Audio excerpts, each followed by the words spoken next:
Le rapport entre le temps du verbe de la proposition subordonnée et le temps du verbe de la proposition principale s'appelle la concordance des temps. On a constamment besoin d'utiliser cette concordance quand on s'exprime oralement ou par écrit. Il faut y penser en particulier en parlant du passé. Les paroles d'une personne peuvent être rapportées sous la forme d'une citation entre guillemets. C'est le discours direct. Par exemple, il m'a dit, guillemets, vous avez l'air fatigué. Elles peuvent aussi être rapportées sous la forme d'une proposition subordonnée. Alors, il s'agit du discours indirect. Par exemple, il m'a dit que j'avais l'air fatigué. Chaque fois que nous utilisons un discours indirect, nous devons faire attention à la concordance des temps dans la phrase. Quand le verbe de la proposition principale est au passé, les temps des verbes de la proposition subordonnée changent au discours indirect. Je vous propose de considérer maintenant le tableau de la concordance des temps. Dans le discours indirect, nous pouvons avoir deux plans, le plan présent et le plan passé.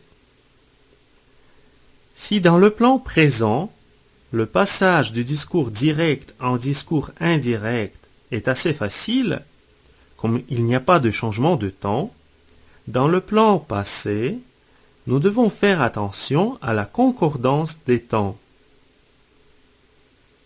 Dans la concordance des temps, nous avons les changements des temps suivants. Le présent devient l'imparfait. Par exemple, je dis que je fais mon devoir.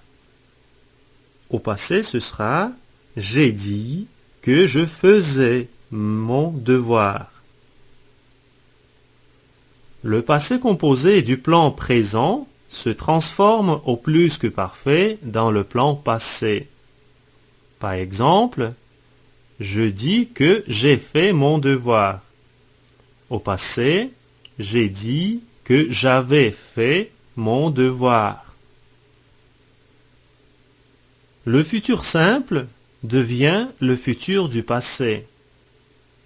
Par exemple, je dis que je ferai mon devoir et au plan passé, j'ai dit que je ferai mon devoir.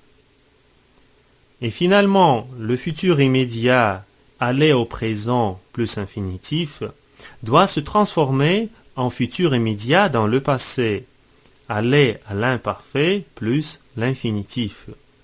Par exemple, je dis que je vais faire mon devoir. Au passé, ce sera j'ai dit que j'allais faire mon devoir. Les expressions de temps dans le discours indirect doivent être relatives au passé s'il s'agit d'un contexte passé. Voici quelques expressions qui changent au passé. Maintenant, en ce moment, devient à ce moment-là ou alors. Aujourd'hui se transforme en ce jour-là. Hier change en la veille. Demain devient le lendemain. Pour les expressions du type ce matin, ce soir, cette semaine, cette année, on ajoute une particule là à la fin. Par exemple, ce matin-là, ce soir-là, etc. La semaine prochaine devient la semaine suivante. Et la semaine dernière, au passé, devient la semaine précédente. Par exemple, voici une phrase dans le discours direct. La semaine dernière, vous m'avez dit, hier, il est resté en ville très tard et aujourd'hui il a sommeil. Et voici la même phrase au discours indirect. La semaine dernière, vous m'avez dit que la veille, il était resté en ville très tard et que ce jour-là, il avait sommeil. Faites attention au changement des expressions de temps. Hier est devenu la veille.